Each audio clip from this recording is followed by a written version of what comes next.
Hey, church, 5 in Philippi, Monday. The sun was out. It was fantastic. Vitamin D all over the place. I got to play in the dirt. Great time. Had a great day. Hope you had a great day. Be in prayer for your leadership because we're gonna be making some decisions soon about when we meet next. So would appreciate your prayers on that. I will communicate that to you as soon as I can. Open up your app. Open up your Bible, chapter 4, and we're gonna get a little bit more, if we didn't get enough, about how Paul thinks and feels about the church in Philippi. He's going to say, chapter 4, verse 1, therefore, my brothers whom I love and I long for, my joy and my crown, stand firm in the Lord, my beloved.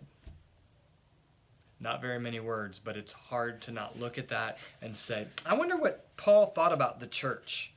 I wonder what his theology was about the church. We just got through chapters 2 and 3 that were pretty deep theological. I mean, really good biblical theology. We need to be nailed down with our doctrine and our biblical theology, don't we? But if it doesn't lead to a love for the church, a passion for the church, then it's not very good biblical theology. We have to stop this whole, you can love Jesus and not the church. I just don't think you can get that biblically. And I've been there before. I've tried to lead people to Jesus, and their question is, but do I have to go to church? And I say, no, you don't have to. Don't worry about that. Just receive Jesus. As if church is just a nice add-on to the resume. And it's not. That's not how Paul is talking here. He's going to say, my brothers, you're my family. You're my family. I'm the Apostle Paul. Yes, I wrote most of the letters in the New Testament, and yes, I've been caught up into third heaven, whatever that means. We're family. Do you view the church as family? Or just a nice, friendly place where you can get together. Family is friendly. Family is important. Family is essential. Family is where you deal with issues and conflict. Paul is going to address them as family. Then he's going to go on and say, I love you and I long for you. I'm stuck and I desire for you to know that I love you and I long for you.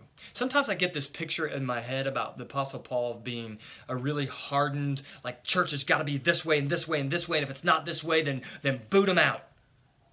But that's just a wrong view of the Apostle Paul. He loves the church. Cares deeply about the church. How do we prize or value the church? That's what the idea of love there is. How do we long for the church? This is friendship talk. How do we do that? Well, if we go back to chapter 1, Paul is thankful for the church. He prays for the church. And then he's going to care about their spiritual growth, their progress in the faith. I mean, it's a good place to start. My joy and my crown. My joy and my crown. You are the cause of my joy. Listen. Maybe the one reason that we aren't people of joy is because we don't prize the church the way we should. I mean, Paul is saying, you are the cause of my joy. The church is the cause of my joy. Not the cause of my salvation, the cause of my joy. And then he says, my crown. Next time you're in the checkup line and you see somebody you go to church with, run up and hug them and really loudly say, you're my crown. And see how weird, the weird looks that you get. It's not the language we get. What is he saying, you're my crown?